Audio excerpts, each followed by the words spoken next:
right, here we are. We are live for, well, I guess episode 2 of this incarnation of Over and Under. Don't know about you, Steve. I had a hell of a lot of fun with the last one. Now we sort of spoke about that before we came on, but last time was a lot of fun, man. It was great, man. I missed it, and it's funny. Politics is not my jam; it's your jam. But I see the light in your eyes when you talk about this stuff, because this is like right up your alley for what you know about. Let's just say. I wish I had better hobbies sometimes, but look, this is the one you picked, man. Politics are important. I think because it affects all of us. It affects how we live, the societies that we're in, and it's not something that's avoidable. I think if we want to make the world a better place, I think politics is where it's at realistically. I think there's small things you can do in your community, but I think where the big change is affected is politics. So that's why I like talking about it. That's why I like thinking about it. It's probably why I enjoy it way too much. So we've got a couple of things to talk about today. Now, something that I know you've had an interesting journey with, and definitely we're going to chat about that, is Trump Derangement Syndrome, TDS. And I think you've maybe experienced a little bit of it at one point. And I've seen you sort of evolve now to someone who's actively calling it out on a pretty regular basis. So definitely we're going to talk about that. Also want to talk about how, and these two things are linked, Elon Derangement Syndrome. Some of the stuff that's going on at the moment, the attacks on Elon, they're insane. I've got some thoughts on it too that I'm going to absolutely share with everyone. The JFK files have been released. We might briefly touch on them. We'll see how we're going for time. There's not really a lot that's been dissected yet, and what has been dissected looks as though it's still pointing towards Oswald. So we'll definitely talk about that. What else do we have to talk about, Steve? Because I've had a memory fade, mate. There was some district judges that have been issuing injunctions against many of Trump's executive orders and his actions as commander-in-chief. One just recently, just a couple hours ago, a judge seems to think that he can override Trump's order not to have transgender in the military, which is mind-blowing. I don't know where this judge thinks he has the power to do that, because that's not his call. I mean, there's certain powers that are by Article 2 that are given to the head of the executive branch, which is Trump, to do certain things that only he can do, and one of which is decide how things are generally run in the military. That's his purview. No judge can talk about no judge can give him an injunction on the readiness of the military forces. I mean, his job as commander-in-chief is to protect America from all enemies, foreign to domestic. That's what you do in the military. If he feels that certain people in the military are unable or unfit to fit into the military properly, where you have a cohesive fighting force, that's his call, period. There's nothing to say about that. That is his purview.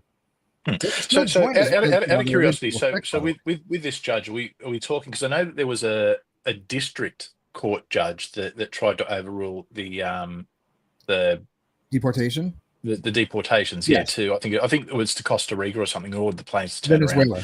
Around, which basically Trump has given the middle finger to. And look, a district court judge, how a district court judge would have any kind of authority over an executive order from the president is beyond me. What level the transgender ban? So the judge that's overturned it, what level are they? Because I would think that only really the Supreme Court. That's just a general district court judge. Okay, I don't think I'm not appointed. I don't think. So realistically, it's an activist judge. Yes. Oh yeah, without question. Yeah. Oh, absolutely. Yeah. An activist. And I mean, you look at these things, and surely, I mean, look, these people are judges. They would have to have. You would hope that they would have some kind of an idea on what the law is, right? So why are they doing it? Are they doing it because they want to smell their own farts? Are they doing it because it's for their own political benefit, because they think that they might want to run as a Democrat, or on an anti-Trump platform? What's their motivation? Okay, so that's twofold. For the first one, the one that issued the order to actually turn around the deportation plane. Okay, in that case, so what happened was basically there's been many gang members that left his Venezuelan prison, because the prison basically was overrun. It was taken over for a long time. They had to go back in and shut it down. And basically, they let all the prisoners, release them all, and said, go to other countries. We don't want you. To try to lower the crime rate in Venezuela, which did work. So a lot of these foreign nationals came over to America because of Biden's open border policy. And so this act called the Alien, what was it? What did he, what act did he use? It's called the, I forget what it's called. Alien Enemies Act of 1978. Yeah. No, it's like 1798. It was 1798. So the it's like 18th century. Yeah. I've read it, and it's pretty clear to me. I think what it allows the president to do is, under wartime or invasion or incursion of a foreign national enemy that's trying to usurp America, which in this case, these were all from Venezuela. The Venezuelans government didn't seem to care about where these people went. They were trying to get them to go to other countries. It was an invading force from another country. Trump looks at it this way, as an invading force. And I think he's right on this. And this is how he was able to deport them. But the judge, he ordered the plane around mid-flight. You got to remember, this is a military plane. Okay, the only person that can direct military vessels is the commander-in-chief of the armed services. There's only one person that can do that. That is Trump, period.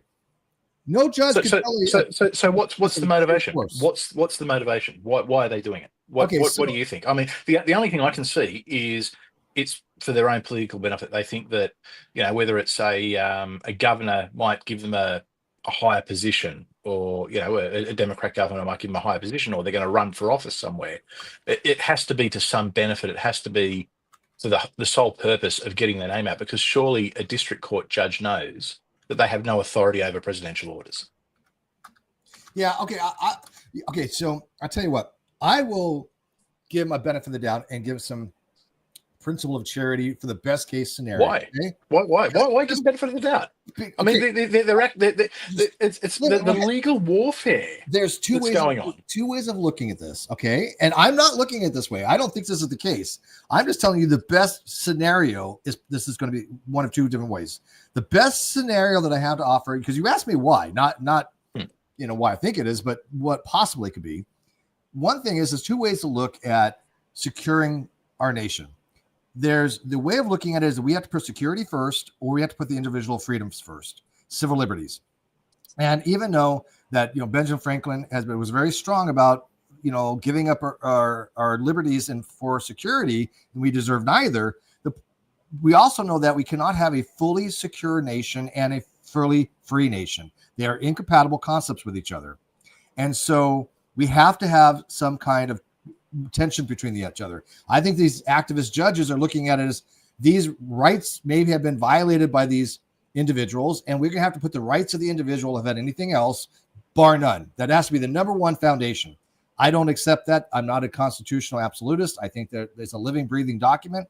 I think we have to take other things into account, but that's the best case scenario. Not to mention, there are some things that were written with a specific event or a specific thing at the time in mind, that wouldn't necessarily apply to today. This was a war power, generally meant to be a war power act, but it doesn't say it must be implemented in wartime. It just, one of the conditions for doing it is it can't be war. It has to be the wartime or an invading or incurring force. And that's up to Trump. That's what the Article 2 gives him the power to make those kinds of decisions. So that's my best case. My worst case is that these are activist judges, and they believe that we should have open borders. They believe that we should have this onslaught of immigration. The reason I think that that's probably more likely the case, because in this last one today, where the judge overruled the transgender in the military, these judges cited things outside of the law based upon their own personal research, which they're not allowed to do. And they got personal information wrong. He was citing facts and figures about intersex conditions that were wrong, which are irrelevant. And again, a sitting judge could not use outside information that is outside of the law to make a ruling to say, oh, well, there are intersex people, therefore Trump is wrong. We should have a third, sex. So hang on. So their whole argument is because there's intersex people, trans people are allowed in the military. Yeah, that's the argument they're making. Yeah, they cited a 1.7% are intersex. Therefore, we'd be discriminating if we don't allow trans people in, or trans people that are intersex. It's a bunch of nonsense. The people that have intersex conditions or intersex conditions or are transgender can still join the military under their sex. Nobody's preventing them from doing that if they meet the medical criteria for it, or which includes a psychological evaluation. Right? I mean, because all the military is medical, physical, and mental readiness. Okay, so the question that's come in now. So, is there any proof that it was an invasion force? Do we know if they were naturalized citizens and should be tried in the US? In the US, if they committed crimes, isn't that individual rights? No, they were gang members. My understanding is they're gang members who have crossed the border illegally. I think there may have been some who had immigrated legally, but not US citizens. But were certainly involved. Like they're active gang members. I mean, he hadn't just gone and rounded up, random Venezuelans off the street. He's gone and he's actually gotten these gang members, like people who are actually actively committing crimes. And these, I think, it's not MS-13. I think MS-13 is separate. Arigara. I can't pronounce it. Yes. It's the train of Aragawa, which was So I mean, we're not talking the best people. We're not talking some hard-working Venezuelan who's just fled for a better life. We're talking some migrant workers, criminals who have come in to really create chaos, to cause crime, to make a lot more money selling drugs, ripping people off, doing what gangs do in a wealthy country. This was literally organized crime. This was an organized network from Venezuela. They had set up, in fact, in the prison, the guy that took over the prison that they're from, where his gang is from, I don't know the extent of this, but this is just what I read. But they supposedly had restaurants, they had a gambling hall, they had a swimming pool. They basically took over this prison and made it into a resort. And they had like 11,000 police officers, federales, when they go in and retake over the prison. Yeah. So really, look, I think every country has a right to determine who is allowed in. I agree. And who isn't allowed in its own borders. Now, where people have come across legally and they're doing the right thing, fantastic. I can tell you, here in Australia, if someone were to, we've got laws in where people who are non-citizens, if they commit a serious crime, once they've served their sentence, they're deported. Now, we've got some, we've got some arrangements with, say, New Zealand, for instance, where New Zealand citizens can move to Australia and vice versa. So, it's without any issues. Like, it's, you don't require visas. And there's been a lot of issues here where we've had people who they might have, moved from New Zealand to Australia when they were, a teenager, for instance, been here for 30 years, committed a horrific crime, spent a lot of time in jail, and then been deported. And then there's been, I guess, a back and forth argument between the Australian and New Zealand governments about whether we should be keeping them since they've lived most of their life here. But because they're not citizens, we send them back. And they're looking at bringing in laws here where the same will apply for dual citizens. So a dual citizen, so someone who had, say, Australian and New Zealand citizenship, or Australian and anywhere citizenship, they can't be deported as far as I'm aware. Now, where they've gone and acted, against an enemy of Australia, or they've served in forces that are an enemy of Australia, so that includes, we had a lot of the ISIS brides and a lot of the people who left Australia who were Australian citizens, but also a citizen of, say, Syria or Lebanon, who went over there, joined ISIS, and then they had their citizenship revoked. They weren't allowed back in. There was a lot of cases like that. Yeah. And I think for the majority, left and right supported that. So it baffles me that in the US, this should even be an issue. This should be a complete bipartisan. I mean, on what planet do you want criminals harassing your community? I mean, the Democrats have lost their mind. I mean, they wouldn't even stand for Lake and Riley. This is my argument that I've been making to certain people today. Okay. Do you notice that I'm the one out there and I've been consistent, right? People say, like I even had a friend of mine that I've known since high school, a girl that I dated. She read someone post and said, like, Steve, it seems like you're going dark. And I'm like, Misty, this is like, her name is Misty. I'm like, this is me since you've known me. I haven't changed anything. It really is the Colin Wright graph, the image of, the far left liberal running one way and I'm stuck here center right now. And so I'm like, I haven't changed anything. I've always believed. And see, I think that's the problem. There's such a puritanical view of it that if you aren't shifting with the extremes of the left, you're the one with the problem. And exactly. Yeah. And the left are going to, and we're seeing it happen like globally. I think it's going to be a big thing in Europe. There's a lot of right-wing parties that are gaining power and traction, and the left are just dropping off because they've lurched too far. And the reality is, most people sit in the middle. Like, people on the left, people on the right, but generally most people can have a conversation and agree. You've got the extremes on both sides that are generally the loudest, but the problem that the left seems to have and has had for a few years now is the loudest, that loud minority is the one that's dominating, and they're the one that seems to have the power, and they're the one that's trying to drag everyone with them. And for those who won't be dragged, or those who are being dragged kicking and screaming, they're just being disavowed. It's like they're excommunicated from the left, all of a sudden. And I see some of the things, and I guess this leads us into. Well, hang on. Let me just my thought on this because I was actually going somewhere. so there's no problem. So there's a couple things that I like. One of the things I've been arguing today was this. If you notice, and I actually saying I haven't changed my position, but I've been trying to fight for the safety of women and children, right? And it's pretty consistent. My views are consistent with protecting Americans, protecting innocent people, protecting especially the more vulnerable of the society, which is clearly going to be women and children. That's had been my argument. So when it comes to like this deportation, if it protects America and it protects innocent victims, I'm going to probably side with it or tend to. Other people, if you notice today, Chris, think about this, and I'm not demeaning them. I think a lot of them are coming from a good place. Not all of them, but the ones I know, I think that they are. Look what they're advocating for. They're out there arguing to defend these criminals. I'm not saying they don't deserve a defense, but what is their priority?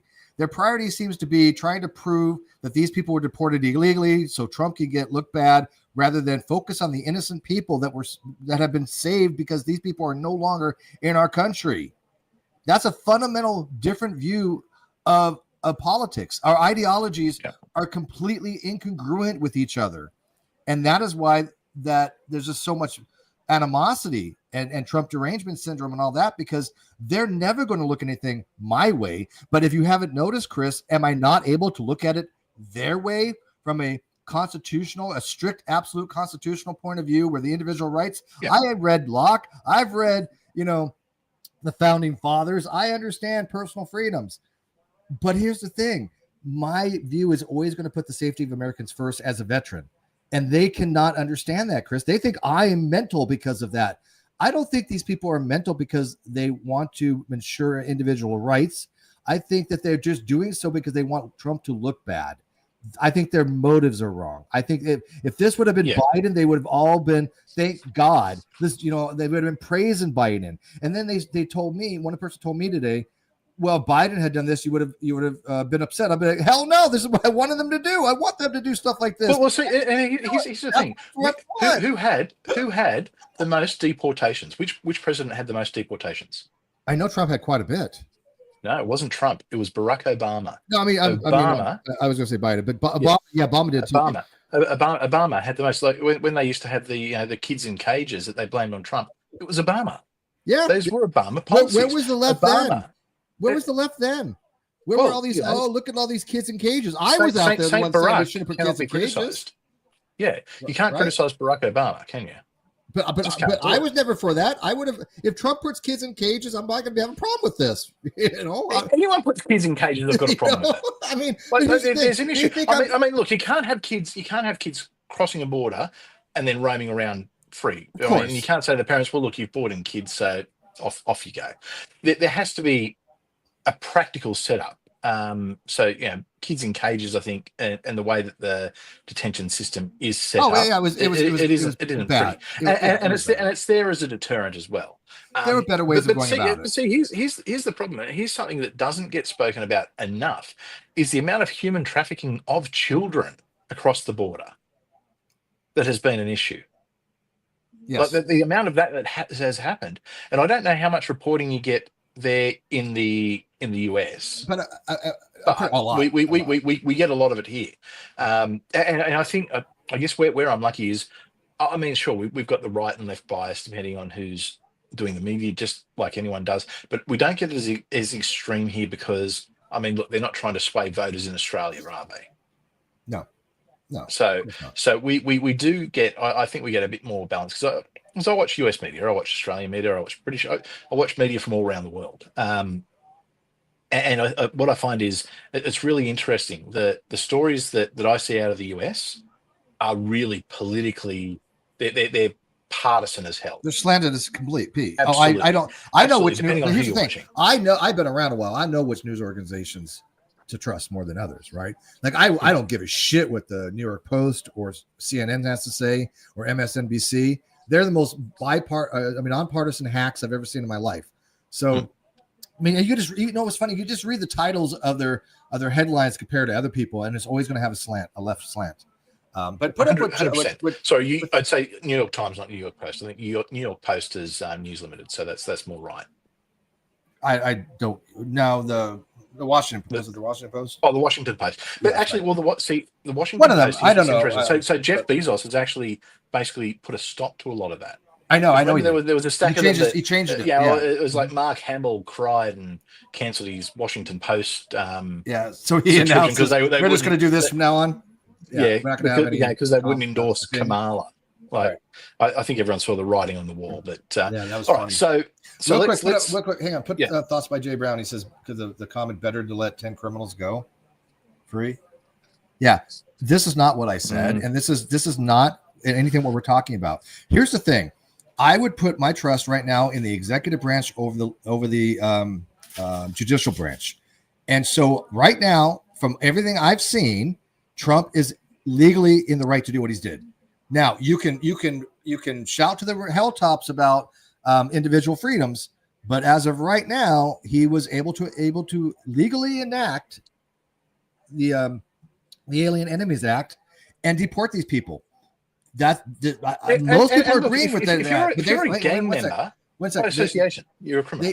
But most people are agreeing with the fact that it's legal, that I find on average. But they're saying is the act is unconstitutional and should be changed. That's a fundamental difference there. Think about that, Chris.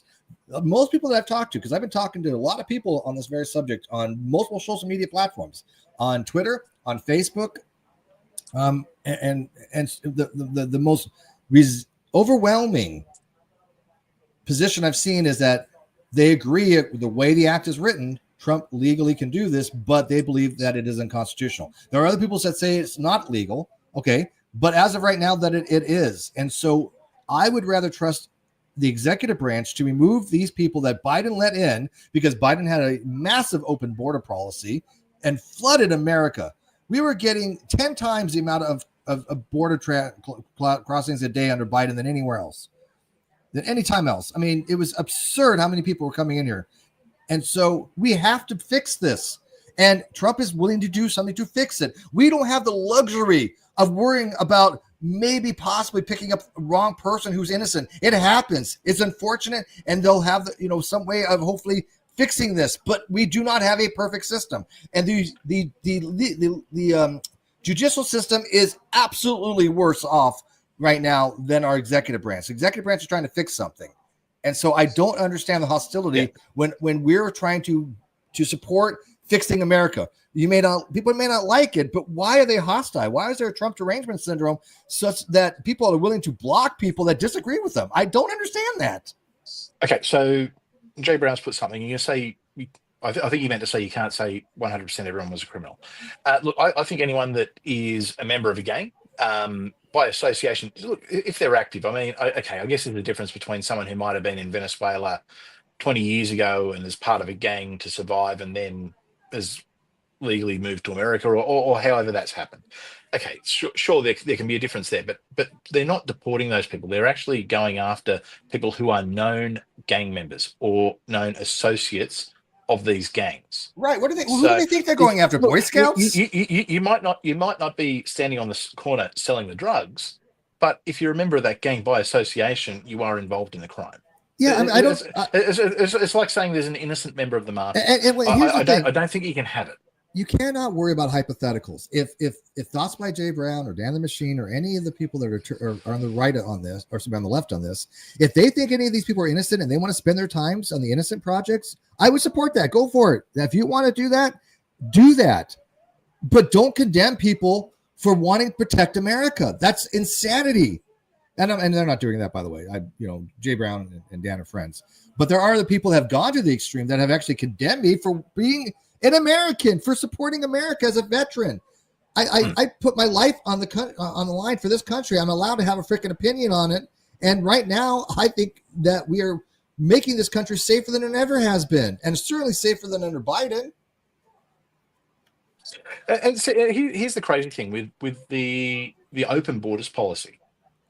Okay, so me as an Australian, if I wanted to come and visit the US, all right, so I've got to apply for visas, things like that, fly over. Okay, that's fine. It's going to cost me to fly over, and then I've got to spend thousands of dollars on the holiday and then fly back. It would have actually been better for me as an Australian to fly into Mexico, and just get across the border. Yeah. Get the 10 grand and the mobile phone. That pays for my holiday, and then fly back to Australia. What would have stopped? Nothing would have stopped you. And nothing would. Well, the only thing that would have stopped is I wouldn't do that because I don't think it's right. I don't think it's right to enter a country as an I wouldn't do that either. Now, I've got no issues with genuine refugees, but these genuine refugees are crossing through a lot of countries where they will have safe haven. What they're doing is they're trying to cross into the richest country in the world. They're economic migrants. We had the same thing here in Australia. We took a hard line on it. We used to have a lot of boats that would come in, and a lot of boats that on the way would stop. So people would come from like Sri Lanka, all different parts of the world. They'd go through all these different countries, get to Indonesia, where people smugglers would put them on a boat and get them across to Australia from Indonesia. Now we've had to stop that, and we've taken a hard stance on that years ago, where if you try to come to Australia illegally by boat, you will be turned around or you'll be detained and you're sent to Nauru, which is, for those who don't know, Nauru is it's an independent country, Pacific Island, pretty much in the middle of nowhere. And it's probably not the worst place to go, but it's not a particularly nice place to go. But the thing is, I mean, they're crossing through a number of countries where they can have safe haven. Anyone who's a genuine refugee, like Syrian refugees, for instance, when they're illegally coming into Australia or America or parts of Europe, how many countries do they have to go through where they would have safe haven? No, this is economic decisions, and that's what's going on. And I think it was economic decisions to keep them here. I mean, see, and here's an interesting thing. Here's something that I learned years ago when I was actively involved with politics. A lot of the immigrants will tend to vote for the left-wing parties or the party that happened to be in power that let them through. So we've got a lot of Vietnamese refugees in Australia, and a lot of them for a long time tended to vote left. It's actually flipped right now for a lot of them, but a lot of them voted left because at the time we had a Labor, so our left-wing government in power, and they made a big point of bringing over as many of these refugees, and they sort of felt that there was a debt owed, so they always voted that way. That's how the Democrats operate. They want to exploit, and particularly with people who have come from some of those radical Islamic countries. Look what happens in UK. Because the left support Palestine. Generally, the left will support Palestine. They vote that way, even though, I mean, when you look at fundamentalist Islamic ideals, they in no way align with the crazy. No, but they support Palestine over Israel because it's politically expedient for them to do so because they have no power base any longer. So that's why they like, because you know what, they're importing voters. They're importing a generation of voters because they know what's happening in the UK. The left in general, they're not having as many kids. I mean, look, it's and look, this is a conservative, whether you like it or not, conservative families tend to have more children, so there's going to be more children raised in conservative households who are then more likely to go on and become conservative voters. Well, just to keep up for the because the conservatives are having natural birth rates that keep them going. But whereas you've got people on the left, they're basically mutilating you've got a stack of them who are mutilating their children and making them sterile. So there's not a lot that can happen there. Do you know that the UK now has a two-party system, a two-tiered just judicial system? Because now Yes. they include, yeah, they What's included. going on in the UK is insane. I It's don't, I absolutely don't insane. understand that. How I don't. That's a caste system. That's a just one justice for us, Yep. one justice for Islam. How did the UK? How did that happen? You, as a Because political person, how did that happen? very simply, because there's been a large amount of Islamic people who have moved to the UK. Okay, I know Now, exactly how it happened, but I mean, I don't understand how it happened. That makes sense. I know. I yeah. know, Look, I know actually how it The happened, UK, but how did people has ever get away with it? been piss weak for a number of years. So look, under Thatcher, the UK was brilliant. Margaret Thatcher was She was well fantastic. respected. She didn't cop shit from anyone. Yeah, she was very well But then after respected. That's that, why it's her and look, Trump. the West has just gone a very softly. You know, it's. I think we coddle people too much. We haven't. The West hasn't been strong for a long time, Correct. and that's the problem. People are coming in and taking advantage. And the thing is, okay, multicultural societies. Okay, that's fine, but not all cultures are equal. And I don't care. And people can call me whatever they want for that. Well, it's a But fact. It's a you fact. can't tell me that cultures that would happily, force women to wear, to cover themselves, have no rights, to be beaten by their husbands, would imprison victims. You can't tell me that culture is equal to ours. It just Correct. I simply totally isn't. agree. Western culture is the greatest culture to ever exist on the So face of the Chris, earth. let me ask That you. doesn't mean we don't respect other cultures. That it's where it's warranted. I mean, I think Eastern cultures, Japanese, Chinese cultures, I love them. I think they're right up there. I think Japan is a place I'd love to live. The culture there just looks amazing I'd love to go and there too. beautiful. Let me ask you, because I know you agree that America is the greatest country on earth as far as freedoms. I don't think Yes, anybody would disagree 100%. with this. Look, I love Australia. I love my country. I have nothing but love for my country, but we do not have the freedoms here. No. Well, I mean, we've got a lot of freedoms. I mean, we're a Yeah. Western liberal democracy. We have a Oh, lot of yeah. I freedoms mean, compared to the rest of the world. it's pretty But close. the no.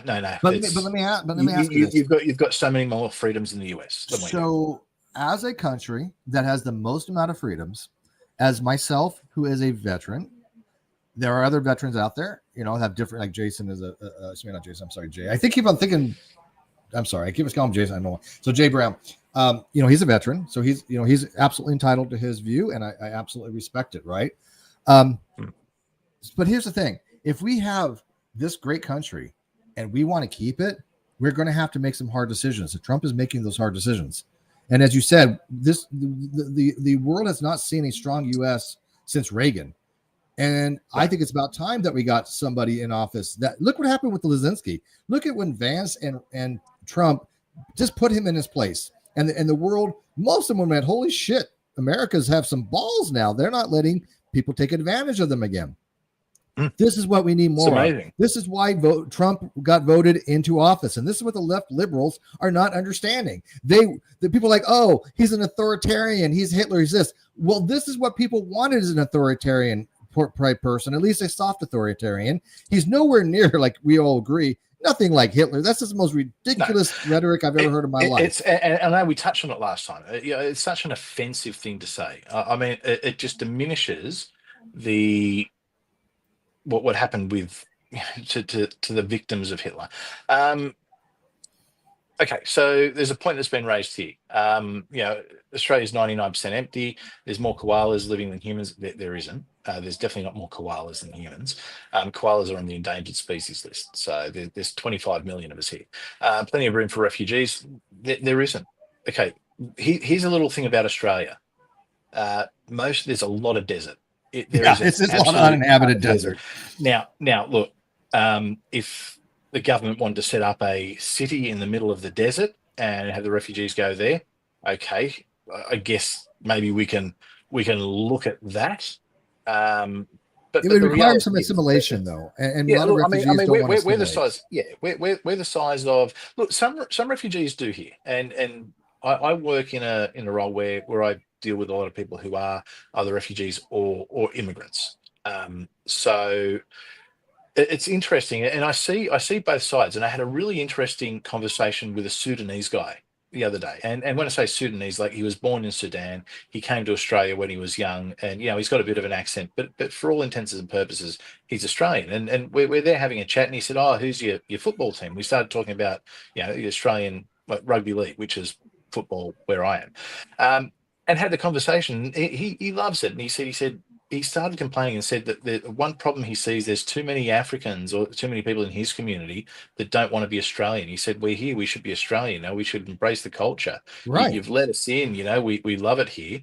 He said, "I don't understand why more Sudanese guys aren't playing football." He said, "We'd kill it." I said, "Yeah." I said, "Absolutely."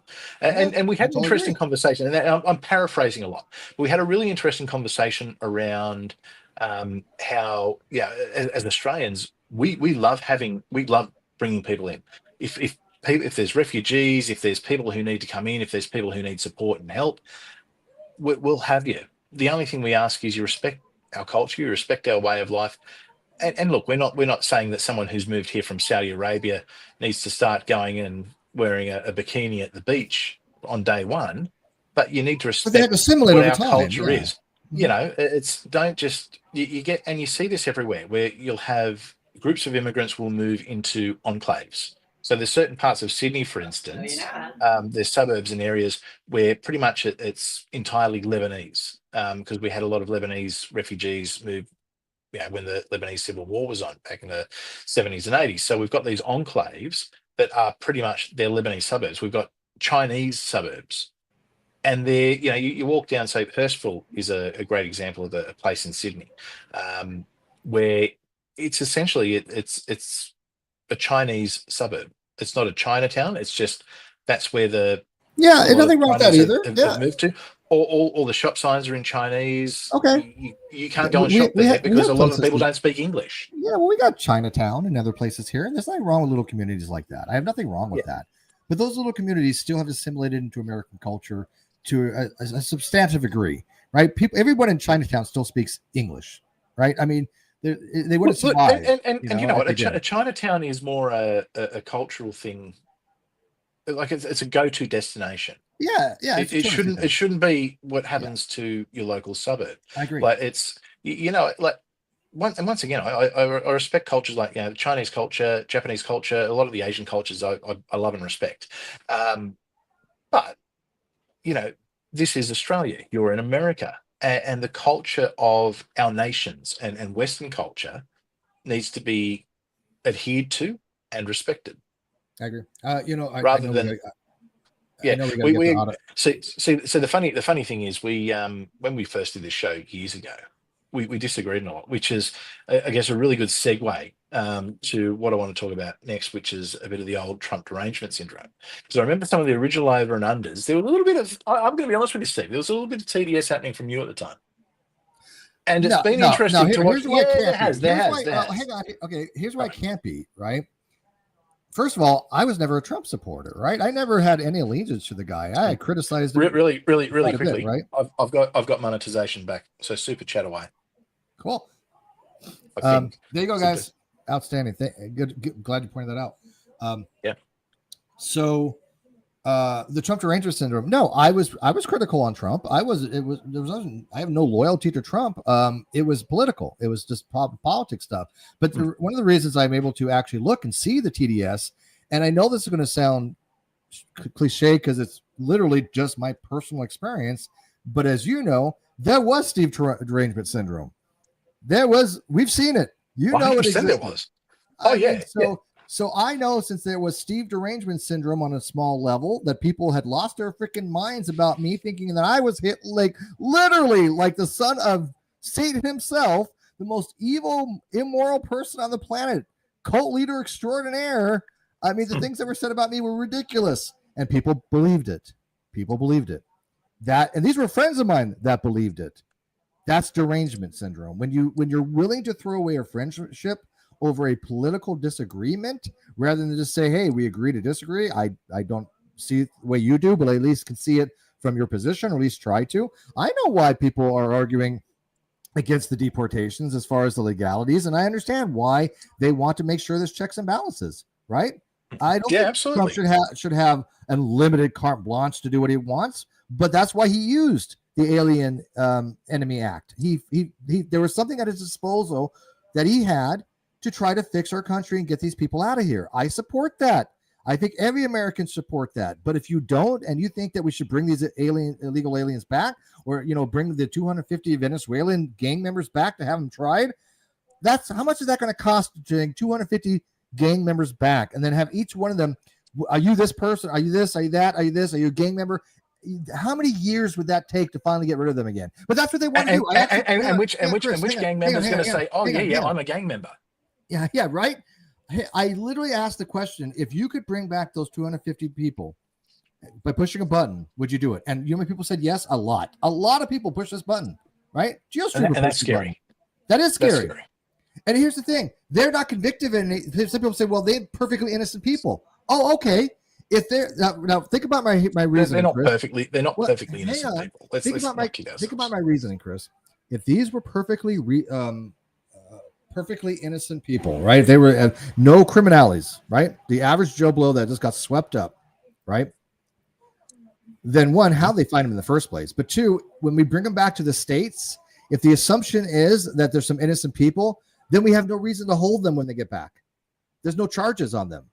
No, but the narrative that they're putting out there, it's almost as if what's happening is they're going after the nasty, it's like it's the Ku Klux Klans getting the poor innocent brown people and sending them to. No, I get that, but besides the rhetoric, follow my logic here. If they were here illegally, they're breaking the law, and we can remove them, right? That's true. But people have told me, oh, they're just innocent Boy Scouts. Okay, then we bring them all back to the States. But what do we hold them on? They're not here illegally anymore, according to you. They haven't broken any laws, according to you. They're perfectly innocent, upstanding people, according to you. So we put them all back on the streets to murder and rape American people. That's what happens when you push this button. And you know how many? Yeah. I cannot believe that they placed the priority over. Oh, one of them might have been innocent. We cannot run a country like this. I love personal freedoms, but we cannot afford to sacrifice the whole of the American people. There's a limit. Because of this on personal freedoms, though. Yes, there's 100%. All right, so let's move across to Trump derangement syndrome. Okay, so I think this is something where I'd like to get your thoughts on it, because you've been on both sides of this, I think. And there's definitely been some Steve derangement syndrome going on. So you've also experienced it to a degree, and we're not going to get into all the drama and things like that. Jay Brown definitely knows that's true. I think he agrees with that. But let's look at Trump derangement syndrome. Okay, there's some people that look. Trump could give everyone $1 million, and they would complain. Trump could jump into a burning building and rescue puppy dogs and babies, and they would find something wrong with it. The amount of conspiracies that I heard after Trump was shot to this day blows my mind. So what about people that were unhappy that the guy missed? What about those lunatics? Oh, there's some sickos. And we encountered one on X the other day. It's like he was openly saying that, or I assume it was he had a male name and picture, but or they, if I've misgendered them, I don't give a fuck. Really. Yeah, so, I don't care. So whatever. If I've misgendered the person, insulted them, well, they're a piece of shit, so I don't care. All right, so strangers don't get my consideration for pronoun. No. So this POS is basically saying that what a shame it was that it missed, and look, okay. Look, love him or hate him, Trump is someone's father, he's someone's husband, he's someone's grandfather. Someone's son. But think how cavalier they are about assassination. Chris. People always ask. Hang on a second. People always ask. Why did people go along with the Nazis? Why did so many Germans go along with the Nazis? Because people are so fucking partisan, and they're going to get brainwashed, and they're so tribalistic that they can justify bullshit like people being killed. Correct. It's wrong. It's correct. Wrong. There's one step closer to being a Nazi than I am by having those thoughts.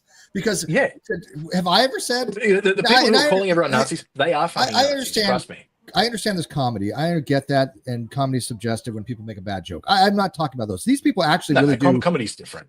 Yeah, I'm not talking about that. But if I would have advocated, say had Biden had gone shot out or something like that, and I would have advocated, oh, you know what, man, they should have taken him out. I would expect a backlash like no other. 100%. But have I ever said anything remotely like that in the time I've been on social media? Have I ever said anything like that? But I did, and we're going back a number of years here. You were hypercritical, and you were jumping on if the media said something about Trump. You generally would jump on. I questioned it. I questioned it. But here's the thing: I never sat there and argued with you to the point where I was like, first of all, fuck you, Chris. I never want to talk to you again. No. Blah blah. You're the son of Satan. So there's no derangement. Which I've had a lot of people who have done that. I know, but but here's the thing: the disagreements you and I had made us better friends. Yeah. I mean, but the disagreements we had and the differences of opinion we have didn't define our friendship. It was just something that we would talk about. And because you and I like having these conversations, it actually made it more interesting for us. I mean, we can all sit there and just nod with people all day. Yes, Trump is bad. Yes, Kamala would have been the greatest president ever, and she's totally not drunk. I mean, you can do that. But I mean, who wants to live in an echo chamber? I mean, even the ironic thing here is I find that we agree on so much more now, and it's a bit of a strange feeling. How do I have TS then? If I wasn't even supporting Trump, then how do I have TDS? Trump derangement syndrome only happens to people that support No. I didn't say you fully had it. You had a little bit of it, and I say that because what you would do is where there were negative stories coming out about Republicans and Trump, you tended to jump on them. And I remember there was the example I jumped on the ones coming on the liberals too. I mean, there's quite a few. To your credit, where you were shown that things were wrong, I corrected it. You would correct it. So where's people correcting me now? Because if look, here's the thing: if they could show me the information, I would change my position. All right. We have got a super chat. This is the first super chat we've had in a long time. It's an annoying one. But I'll read it because it's a super chat. The deal is, if you super chat, I will read the super chat.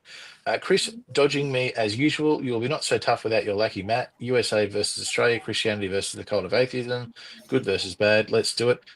I mean, I've already said that I'll do the debate. Yeah. By the way, I had to mute Isaiah on X. I didn't block him, but I unmuted him because he doesn't add anything to my timeline or discussions. No, and I don't need to see.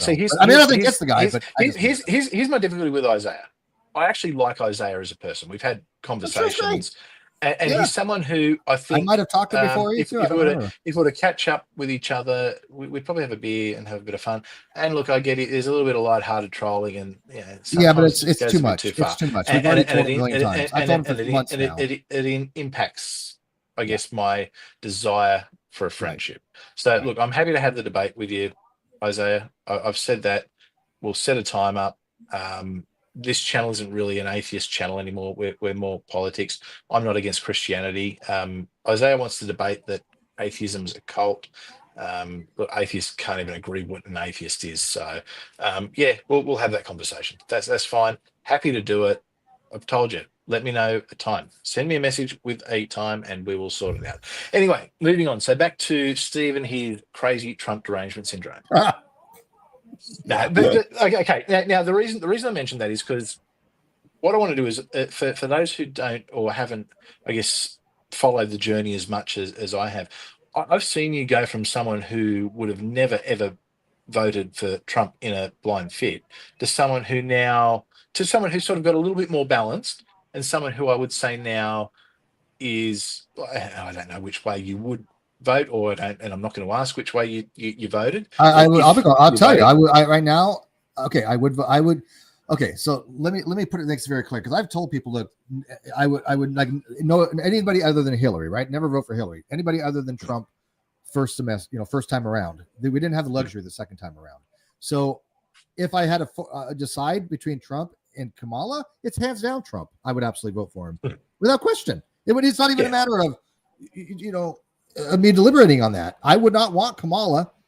And so, yes, knowing that he was going to fix all this shit like he's doing, absolutely, I would have voted for him. But here's the thing. I can't imagine Kamala going to Putin and getting a ceasefire. Oh, God, no. How that would have happened? But here's the thing. And people have to remember this, Chris. And until they do, there's going to be crosstalk. There's Trump the man and Trump the president, the office. I don't have to like the man. I don't respect the man. He could be a complete piece of shit. Okay. irrelevant. When I am talking politics, I am talking The Office, okay, more than anything else.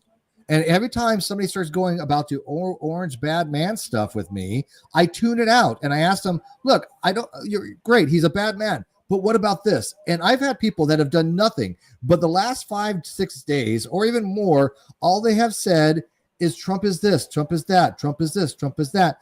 That is not an argument. That is not a dialogue. Okay, we get that, but that playbook has been burned out now. Let's talk about something of interest about the whole talking about right now. Man, bad thing. And here's the funny thing. I mean, that's all the left talks about, Chris. Yeah, that's all the left talks about. It hasn't worked for them. It's backfired on them. Why do you think right-wing politics has been a podcast? You know what they've become? They've become the little boy who cried wolf.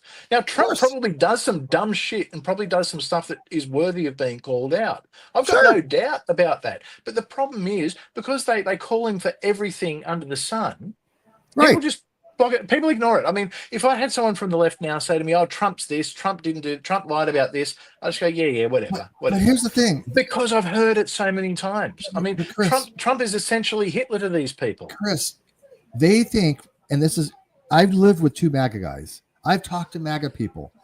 I really do believe this. MAGA doesn't give a shit about Trump the man. They wanted Trump to fix things.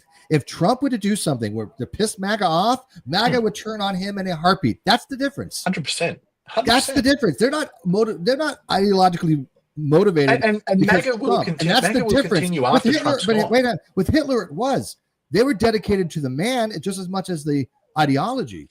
But here, no, people are not dedicated to Trump when it comes to that. They may be loyal. I can understand that, but loyalty is a different thing. But if Trump does something that I disagree with, I am absolutely going to call him out on 100%. Hey, I remember seeing at a Trump rally where he got booed over the COVID mandates. Yeah, at one of his rallies, he sort of went, "Yeah, well, you don't agree with it. That's fine." I mean, look, there are some people who will blindly follow Trump. We're not talking about extremists. We're talking about the average people will American. Do that. Yeah, but look, I remember for years Trump was a keynote speaker at every business event there was, and people would get photos with him and how wonderful is he? Whoopi Goldberg said, "Oh, this is my." But that's when they liked him as a man, not the president. But as soon as he looked like winning, all of a sudden he became public enemy number one because it's hang on, that means Hillary's not going to get in. They really thought so all of a sudden Hillary was bad. President. But here's what's been really interesting lately. The TDS has shifted a bit, and it's become Elon derangement syndrome. Yes. Now, so we're seeing it everywhere. So there's attack. People are keying Teslas. They're firebombing Tesla dealerships. They're anything that he has, they're criticizing. Why? Because he's aligned with Trump. Now, I get people aren't going to always agree with the politics, and that's fine.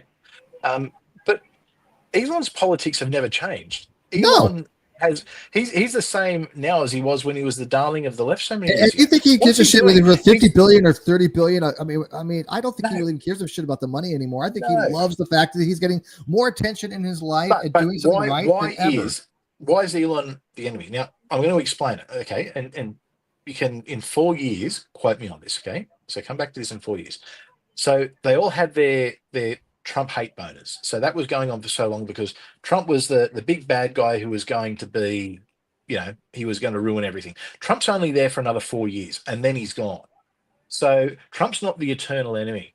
The next one will be JD Vance. You watch in the next couple of years, the JD Vance. I'd love to see that. That would be an awesome. Can you imagine real quick? Can you imagine if they went against Waltz and Crockett? What a political landslide that would be. That would flip California. They would want. It would flip. It would flip everything. Minnesota would flip. And that never flips. But so that'll be the next thing. But who's the one person who's never going to be voted out? Who is going to be essentially Elon, the funder of MAGA? Elon. Elon's not going anywhere. So Elon's become public enemy number one. Yeah. Elon has become. I absolutely agree with you. Left. It's just boring now. We don't disagree as much. But I love this. It's actually good. I mean, I did try and call you out for TDS, but no. Well, we'll see how that goes. I'll give you an example. So there's the pissed off lawyer. Know of him. Yeah.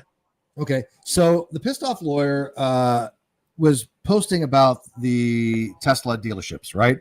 Saying that even though that these are, crimes, he's a lawyer, she's a lawyer, whatever, that they understood the ideology behind it, the mental frustration behind it. And I said, wait a minute here. What mental frustration? You're saying that these people are up against the wall and they have nothing else to do, they can do other than firebomb Teslas that hurt innocent people. Now think about this. A person chimed up and said, what people, who was somebody injured or killed? Was somebody in the car when they firebombed it? I'm like, no, what the hell is that? What would that matter? Well, you said people were hurt. Wait, listen. Yeah, they said people were hurt by this. I'm like, you don't think the owners of these Teslas are not innocent people that were hurt by this? What the hell is wrong with you? But this is how the liberals think. That is how they think. And we saw that. And see, this is the thing, and it's an issue with the far left. And there's another super chat I will read in a second.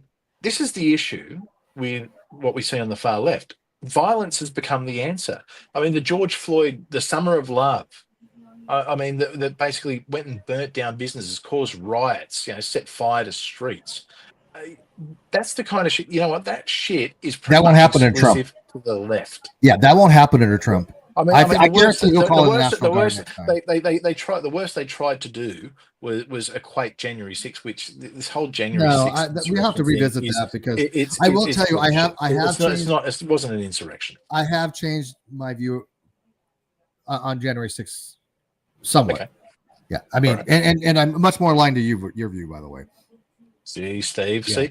Yeah, okay. All right. Here's a lesson. Everyone on the right, all your religious people, non-religious people, when you want to get people to come around to your way of thinking, have normal conversations with them. Yeah. Don't yell at them. Weird, isn't it? Pretty actually present me here's what I don't understand. People should change their mind when presented evidence. That doesn't mean they were wrong before. That just means that they had a position that they had. And even though my position, but there's nothing wrong with being wrong. Here's the thing. I'm a centrist. I wasn't even taking a position at the time, right? I was a centrist, right? Centrist, and so I was seeing it as I viewed it. But after I looked into it more, which I wanted to do, I do think that a lot of innocent people, most of them were innocent people, being targeted by the Department of Justice under Biden as political attacks against Trump. Now, were there a few that crossed the line? Absolutely. And did they deserve what happened to them? Yeah. But unfortunately, because the bad apples that were there, the actions of the few, they were able to say all the rest of them were these insurrections. Now, I will quickly read this because we've got a $10 super chat from Isaiah again. Sorry, I get bored sometimes. I'll grant that Chris isn't as bad as atheist cultists as some of the other ones I've seen online. Guess we shouldn't judge by the extreme. Diesel engine is the man. And look, I absolutely accept the apology. And I think, look, you kind of made my point there, Isaiah, because I think that there are some people who are absolutely cultists within atheism, but atheism itself isn't. And look, both me and Steve have experienced people within the secular movement who are probably more religious than Christian churchgoers. Look, I'll mute him if he tells me right here and now he's just going to stop making those little snide comments about atheism in my timeline. If he gives me his word, I'll unmute him. There we go. The challenge is out there. The challenge is out there. And by the way, you don't want to miss Steve's content, because if you're not following Steve on X, follow Steve on X. It is damn entertaining. Sometimes I get tagged in something and have like 50 notifications. Dude. It always makes for good reading. Is it? I think because I have X, premium now. I think my content in X has gone through the roof better. I majorly have a lot more people that I've talked to, and it's just my main thing rather than YouTube. Although I'm still going to put things on YouTube. I'll put this on my. Well, actually, what's interesting right now is I'm looking at the stats. We've actually got more people watching on X than YouTube. Right. Oh, are you on X right now? Yeah, live on X. Oh, yep. Okay, cool. So going live on X. So that's interesting. So it's something I want to play with, and we might go to Rumble as well at some point. I think that's great. I think that's absolutely great. And look, I guess going off topic a little bit, what we're doing with the channel is it's a little bit, let's see how things go. I've got a bit of an idea of where it's going to go, what I would like to see with it done. I'm not locked into anything. So, I mean, He's I just enjoy waiting doing for the this. moment where you can kick me off and tell me to piss off, and then that's Oh, all. look, I've been dreaming Which is dreaming of that fine. day for years. Which is fine. Look, my goal is to be the first person to successfully steal a channel or a show from Steve. Many No, have the tried, second, many have failed. second person, but No, for temporary. successfully. Oh, you mean permanently? Because it was only Yeah, temporary. permanently. Yeah, yeah. I got you. Yeah. So it's the goal. I mean, it's years and years ago. The anti Steve crazy folks came to me with many offers to help me grow my channel, and what Steve doesn't realize is I've been working undercover for him ever since. Secretly befriending him just so I could get the What an knife in asshole! it. Yeah, and it's Hey, so funny too the when truth's people's like, all those people that kept telling you Steve won't change his mind. He's yeah.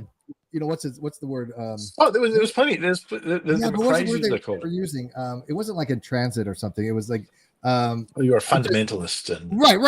And I'm yeah. like, but wait a minute here. Chris makes some good arguments, and I'm listening to the guy. But see, I don't understand that's why we He's get on, the- Steve, if anything, he's because the we'll damn cult have leader now. conversations and disagree, but we'll have the conversation, and sometimes you'll say something, I'll go off and think, okay, actually, you know what, I've thought about it, and okay, maybe my view has I remember shifted. one or two times I kind of reeled you back in. Yeah, but Yeah, I mean that's what friends do. and there's been a few times where we've had the disagreement. We're never going to change each other's minds, but at least I understand where you're coming from, and I don't okay, think I there's many. respect where you're I coming don't think from. there's many of those. I can't remember. I can't even think of one right now. I'm sure there will be in the future. There was a few back in the day. There was a few You back got in a the better day. memory. Here's the thing: you have a better memory back then. My memory is not the same as what it used to be. I'm not even joking. It's just I'm not going to make an old joke, but I'm sure getting it's old. there. I know. So someone, if you're watching in the chat and you want to make an old joke, make an old joke about Steve. It will make me happy. Yes, I'm okay with that. Yeah. Okay, so what else we got? All right, so I mean, I want to keep you on track because you're like, Steve, keep me on these three things. There's the JFK files and the auto pen. Look, the auto pen I think is interesting. So I would like to sort of touch on that. So for those who don't know, so a lot of I've lost the word now. Not the executive orders that Biden signed, the pardons. A lot of the pardons that yes, Biden signed, Biden didn't actually sign. They were signed with an auto pen. Now that's not uncommon in itself when you've got to sign 1,000 things. But what makes this interesting is, okay, well, there's two things. First is Biden's mental state. I mean, we're not too sure how with it he was. But when these were signed in Washington, he wasn't in Washington. So they weren't signed by him. They were signed by other people. So does that then null and void them? Now, Trump came out and said, as far as he's concerned, but then he clarified and said that, no, well, it's for a court to decide whether they're binding. Yeah, I didn't think he could do it by declaration alone. And I made that very clear. No, Trump will come out and make statements, and then the media will go, Trump said this. Yeah, so my view on this is pretty simple if you want it. Hang on, really quickly. Sure. Chris, is recession era, COVID lockdown, Russell Crowe? I don't have the beard anymore. I lost a few of the greys, but I get the Russell Crowe thing. I like the cleaner look. When I've got the beard, I get Russell Crowe all the time. Yeah. And look, I think it's just because you Americans think all of us Australians look the same. I can't tell one Australian from another. You all look alike to me. Yeah. So anyway, Steve, continue. So I'm just waiting for somebody to make a racist comment. Steve's racist against Australians. I lost my train of thought. Oh yeah. So on the pen. So you're right. So the Constitution to allow for the signing of documents for executive orders and things of that nature. It's nowhere is it stated how it has to be affixed. Okay. So if the president issues an executive order or pardon and they have a subordinate use an auto pen, that's not what's in question here. What's in question is that these pardons, well, one, some of them are done when he wasn't even in the White House. So he didn't sign them. That's a fact, according to what I've read. Okay, I mean, I'm talking about, that's factually is what they're putting out, right? We know that he had cognitive decline, even though the liberals for the longest time saying that he wasn't. People remember on X, I made it very clear. I said, look, we all see what we all see. This man is not cognitive well. The left is taking full advantage of this, and who's running the country. And I also said that he would and the tweet's still there, that he would step down after the weekend and Kamala would take over. I said he's absolutely stepping down next week. There's no choice. If they want to continue, he has to step down. There's no choice. He did that after the weekend. It was obvious what was happening. There was back channel talk of all this stuff. And so the question goes to not so much the auto pen, but who had the auto pen that signed something when they knew that President Biden didn't even know what the hell was going on. There's no indication that he knew what he was signing or was even around when these were signed. That includes all the J6 commission panel people, which they have a right to be fearful now because they're political enemies of Trump. He has sworn to go after these people. Also, I don't know. I think. Oh yeah, he's been Trump has been. I think. Yeah, but I think a lot of that's been overplayed in the media too. Yeah, and Hunter Biden was on it. Biden's family was on it. Fiduci was on it. And so if they can show that even a handful, you mean? Yeah. Fauci, sorry. Well, I think Fauci should be looked into. I mean, Fauci, okay. And this that's I don't know anything. I'm not getting into the whole anti-vax thing because that's a whole different rabbit hole. Right, this is what I'll say. Fauci knew about the lab in Wuhan, and I think that's the problem. Yeah, I absolutely he absolutely lied. And the lockdowns, the mandates, things that happen throughout the world based on the advice of that man, I think were criminal. Here's my superficial hot take on this, okay? Because this is not an area that I really know anything about. That I didn't look much to the whole thing. But from what I understand, when they started, I probably just got demonetized for that again. Okay, yeah, right. Because I got one for demonetization on a video that was talking about that stuff, and it was like 4 years ago and got demonetized. But anyways, my hot take is this, and you can tell me when the hot take is close to it. When they started coming out that this could have been a lab-released virus, that narrative was shut down vehemently. There was no free speech to be had on it. You couldn't talk about it on YouTube. You couldn't talk about it on any place.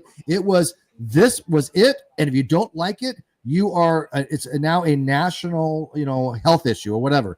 And I believe in free speech. I believe that the best, things come to the top. The best ideas. Was it mixed in with ridiculous conspiratory shit? Yes, and that's the problem. Of course it was. Yeah. But there was a kernel of truth to be had there that should have been looked into, and then they come to find out that it probably was from there. And here's the problem. When things are mixed in with the stack of conspiratorial stuff, because it seems like it was from a lab. Yeah, of course it was. I don't even think that's. And so if that's the case, then yes, he needs to be looked into, because if he knew that it was a lab, which we seem to know now, that seems to be a general consensus that it was something that was released. Was it on purpose or whatever? No, I don't think there was anything nefarious. I think it was it was a leak. And look, there are. But there's a cover up. You're going to get. There's medical research, and they will research viruses. I actually have no issues with that. And okay, you know what? It got out. I don't think it was intentionally let out, because I mean, the Chinese government certainly wasn't going to let out a virus. But you know what? I still think it needs to be looked into. But here's the problem. You had a lot of the conspiracy people. Now, the issue is, because everyone kept saying, no, this is conspiracy, no, this is conspiracy. When it turns out it's true, what that does is that in the minds of a lot of the conspiracy people, it validates every other idea that they have. Correct. And that's and that's the problem. That's the problem. In the conspiracy community, if you validate one thing, it seems to be used by them to validate everything else they have said. Yep. And that's not how it works. No. But anyways, so when it comes to the Biden's decline, if they knew that he was in mental decline and they still went ahead and did these things, somebody needs to be held accountable. Absolutely. At least it needs to be looked into. I don't think there's any problem with saying, okay, look, let's look into it and determine whether there's anything here or anything not here. There's nothing wrong with that. But there seems to be this big pushback and this big protection racket around it.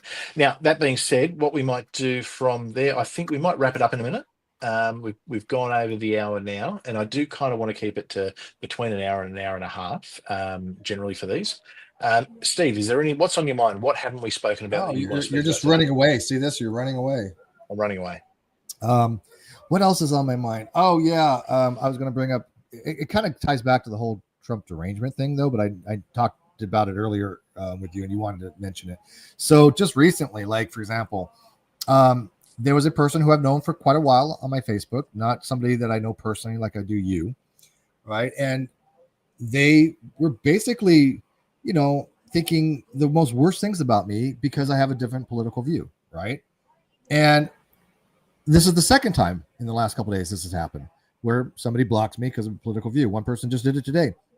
And I don't understand this, because if somebody differs from me politically, sure, I'll try to change their minds. But if not, we agree to disagree.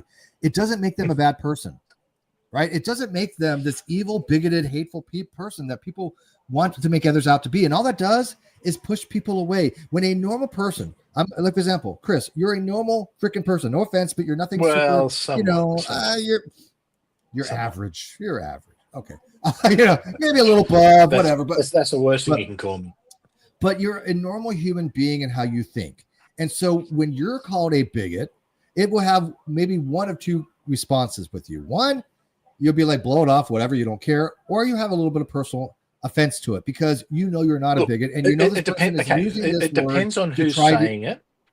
Sure, many factors. And look, 4 or 5 years ago, I would have taken offense to it, regardless. Now, with most... Look, anyone you just blow it off, right? But the reason is because you're not a bigot. You know that. Now, look at a person who actually is a bigot. Let's say you find somebody who's an actual racist. They do exist, right? 100% they do. Yeah. You know what? Most racists are proud of it. They'll tell you they're racist. They'll give you every reason to believe they're racist. But just because you have a different political position or believe something else doesn't mean you're bigot. That makes no sense. That rationality does not align with social norms. No, it doesn't. But it's just become a catch-all, and that's the thing. And it's lost all power. I mean, like I was saying, five years ago, someone called me a bigot. I would have taken great offense and been upset by it. Now I just go, yeah, okay, whatever. yeah, whatever. Anymore. Fuck off, go away. If it was someone who I knew personally and cared about, though, that's when it becomes it hurts. A different. It hurts. Yeah. Yeah, it really. That's because again, normal people are hurt when their friends use these types of hyperbolic words with people. It's pretty much been confirmed. I think they're even admitting now that's where it came from. So I think so as well. Yeah. No, I mean I think that's a problem when people just go, no, conspiracy. It's not conspiracy at this point. I mean, it didn't come from. It needs to be looked into. There are significant reasons why. They've all admitted to it. They've traced it. They've traced the lineage. Like it's anyway. But we could say that forever. So I guess getting back to, and that's the thing. I mean, I'm seeing people, and look, plenty of people have cancelled me. And look, because when I first started streaming, I was pretty much exclusively an atheist content creator, and that was what I was doing. A lot of people latched on, I guess, in the online atheist community, a fairly, I guess, fundamentally left. So I'm just going to address this. Yeah, it has been looked into. I'm not full of shit. It has been looked into. They've traced it. They've traced it. I mean, there's your next episode with them. Look, whether you want to do the research yourself, look into it, I don't know. It's up to do your own research. I've heard that before. And I don't like saying that because usually do your own research is what the conspiracy nuts say. But I mean, it's pretty much been agreed to. So if you want to say I'm full of shit, so what? Say I'm full of shit. I don't give a fuck. If you disagree with me, you disagree with me. Well, here's the thing. If I'm wrong, and you know what? Here's the difference. If I'm wrong, I'll say I'm wrong. You'll change your mind. Exactly. If it comes out and there is conclusive evidence that no, actually, it didn't come from the Wuhan. Right now, I'm leaning that it was. Yeah, I'm leaning that way. Then fine. I'll accept it. But at the moment, the evidence and pretty much what they have admitted to is, this is where it's likely come from. And we're not just talking people on the right. We're talking people on both sides of politics. It's both sides of politics are saying, look, this is even the Democrats are going,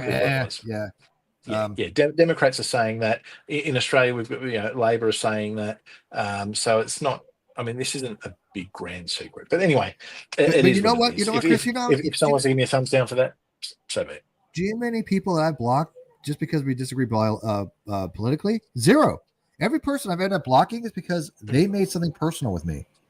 Now, again, see that's a stranger who makes it personal. I'm not going to waste my time with them. I'll give it really quickly.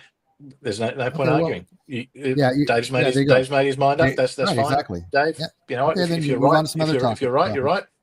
Yeah. If I'm right, I'm right. At the end of the day. It's so funny. I remember they said the same thing about you, that you're absolutely full of shit about Trump 100%. getting 318 electoral votes. They're like, "You're an idiot. You don't know what you're talking about. You're full of shit." But he was right. So I mean, I picked it exactly. I had every state right. And look, you know what? That's not because I'm some genius.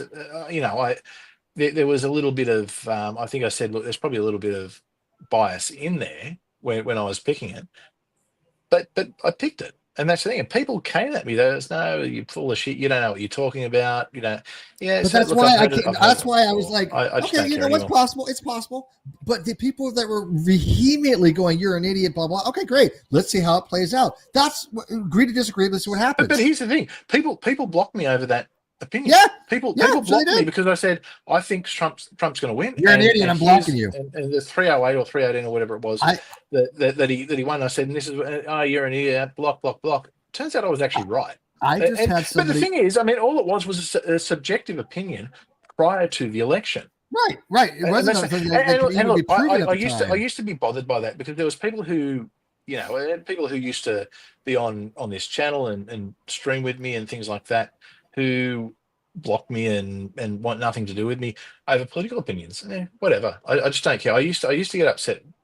And I used to sort of think, oh, you know, I'm losing a friend. No, I didn't. I've never lost a friend. I've never lost a friend over politics. Because let me tell you. Hang on. Let me finish this.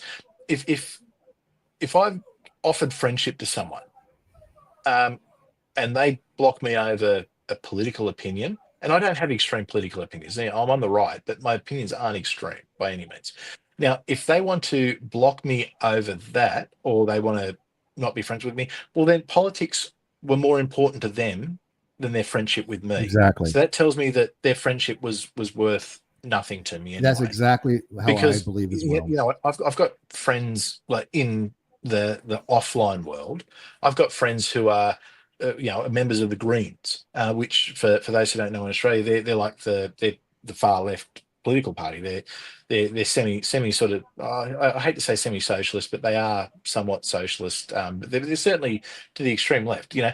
I know people who are members of Parliament who are Labor, who if I run into, you know, we'll have a beer, have a chat.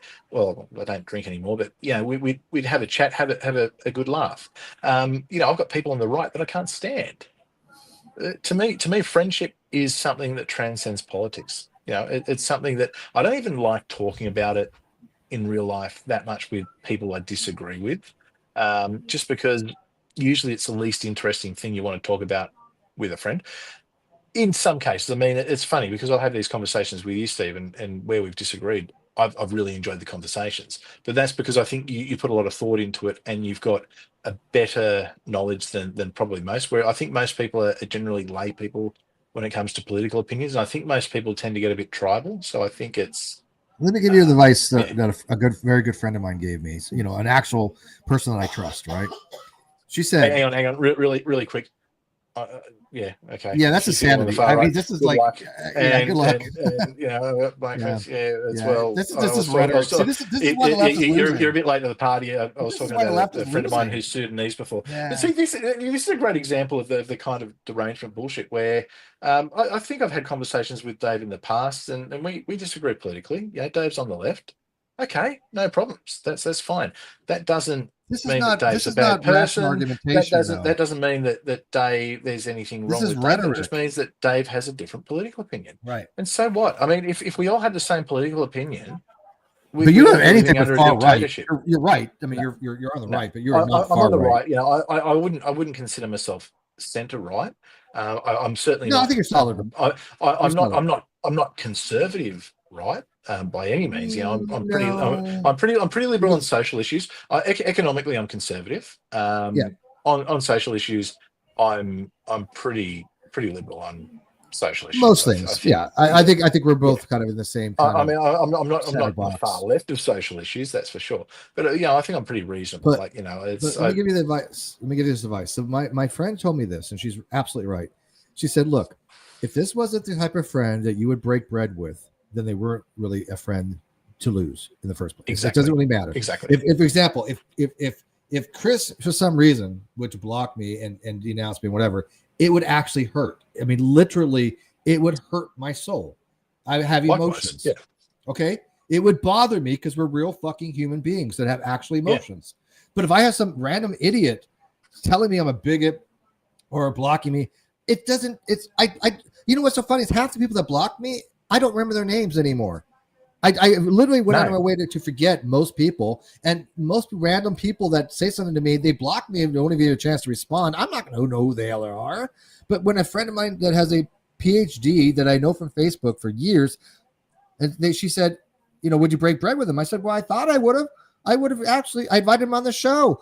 I wanted to have, a better rapport with them because they're an intelligent person.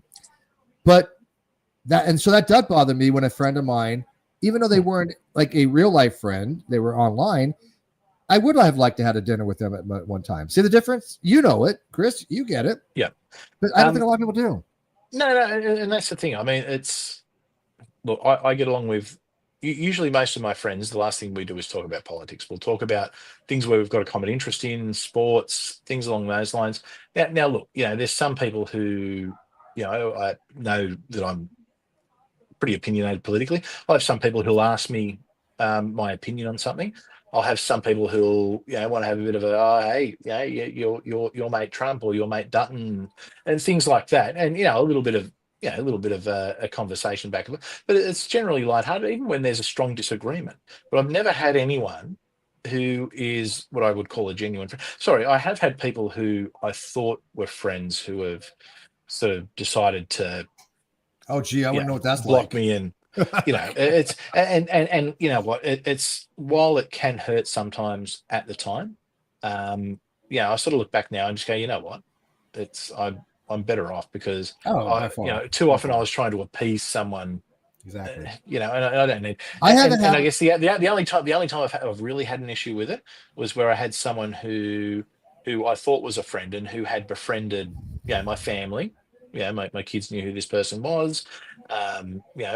Very good friends with my wife, and then went completely off the rails for a whole long story that I'm not going to get into because I don't want to create drama and dredge up shit from the past. That one I took personally because it affected and impacted people. That's what you should. That's what a normal person would do. But as far as I'm concerned, I feel you're not a sociopath. Congratulations. Yeah, I know. It's great. Yeah, well, shocker, I know. right? It depends who you ask. So a question here, would you say politics is on a spectrum? Definitely. And I think I look at politics as actually more of a 3D thing. I think the traditional left and right, I think there's some truth to that to an extent, but I think there's so many deviations on it. Like there's a lot of people who are on the left who would agree with a lot of things on the right and vice versa. Like it's, on social issues, I know people who are pretty far right, but when it will come to social issues, they're more liberal than most. Yeah, but I wouldn't call it a liberals. spectrum. I think it's more individual data points. It's a discontiguous. Yeah. Look, I mean, it came out. It's an old French term. That sort of defined the progressives and the conservatives in 18th century France. So it doesn't necessarily apply today because I think the issues we deal with in modern society are a lot more complex, and there's a lot more of them. Like there's things and concepts that in 18th century France that would be completely alien to most people. And I think because we've got such a global community now, the sharing of ideas and different ideas, I think, like Australian ideas will seep into American culture. American ideas will more easily seep into Australian culture and vice versa. I think that goes around the world. So I think we do see a bit of that. It's definitely, I don't know, maybe I should write a paper on it. I think it's more of a 3D model and sort of, you can be on the left, but then up there. It's sort of like you see those graphs where, you've got which I think is also a simplification where you've got left, right, and authoritarian and non-authoritarian. I think they're simplified as well. I think that you take that and expand it into a cube somehow. So that might be something I ponder and think about. Anyway, we are getting close to the hour and a half, so we might wrap it up there. Anything else you want to mention, Steve, before we wrap it up? No, I'm good. Health is decent. I'm gonna try to stream something coming up. I don't know what. But I am enjoying these, so let's get more of these going. We'll definitely people that can disagree a little bit more. They're probably going to move to weekends or Friday evenings, I guess, for the US, just because of a few commitments I've got at the moment. I'm sort of I'm lucky. I'm transitioning work at Well, the let's get moment. a guest on and Um, let's have them like challenge us. I'm all for that. look, and if there's anyone out there who vehemently disagrees with me, I want to talk to you. I want to talk to you. If you think that I'm wrong on something, let's have a chat. Yeah, a respectful conversation. Show me why. Show me the evidence. And if if I'm wrong, I'm happy to go. You know what? Okay, yeah. And look, I tend to like to look into things. So you're not just going to say this, and this, and I'm just going to, oh wow, okay, I was wrong. I'm going to look into anything that's sort of presented. I'm not just going to always take it on face value. But I do want to have those conversations. I want people to challenge me. I want people to come on and disagree with me. So I know Isaiah, we're talking. There was someone else I'm having a chat to who had a really interesting idea that essentially put the Democrats as a right-wing organization, and pretty much Bernie Sanders as a centrist. That I think Oh God, Bernie there's an Sanders as a centrist. yeah, I'm not. I I think of there's Bernie an Sanders. I think interesting he's conversation just. there. I don't know what happened with him. I He's used to he's a support him, grifter. but It's look, he's a I grifter. used to I He's used to, got I to used be. to respect He's I got used to to be. respect Yeah, him, me even too. though I disagreed with him. Me And then I too. saw how much money he takes from Yeah, pharmaceutical it's absolutely. He's companies. big farm. So Absolutely big farm. yeah, so that made me go, yeah, okay, Bernie, I've lost a bit of respect there. But Yep. hey, you know what? And it's okay to respect people you disagree with. It's okay. But there's plenty of people like that. All right. Well, look, if you haven't subscribed already, subscribe, hit the notification bell, give it a thumbs up if you liked it, give it a thumbs down if you disliked it. That's cool. It all feeds the algorithm. Leave a comment down below. You can super chat. You can leave a super thanks now. It should be able to do that. We are going to have channel memberships coming back. All that stuff I'm kind of slowly introducing. Obviously, building up a community, building up people. I think a lot of the people who probably subscribe to the channel have probably from the old atheist content days. Look, I hope you stay on and listen, and I hope that if you disagree, you let me know, and if you agree, let me know too. I'd like to get everyone's thoughts. If you think I'm wrong, chuck it down below, throw the links, throw any evidence that you've got, and I can tell you, time permitting, I try and read everything. So everyone have a wonderful morning, afternoon, evening, whatever it is, wherever you are. I will be streaming the next couple of days because I'm going to look at the JFK files, and sort of give a view on those from a historian's point of view. I've got some strong opinions on that, which might surprise people. I actually tend to think that it was probably Oswald who did it, either on his own or potentially with someone else who's gotten away with it. But I'll be interested to read these files and see what they say. There's a lot of reading to do though, so how quickly I get through those will determine how quickly I can actually do the stream.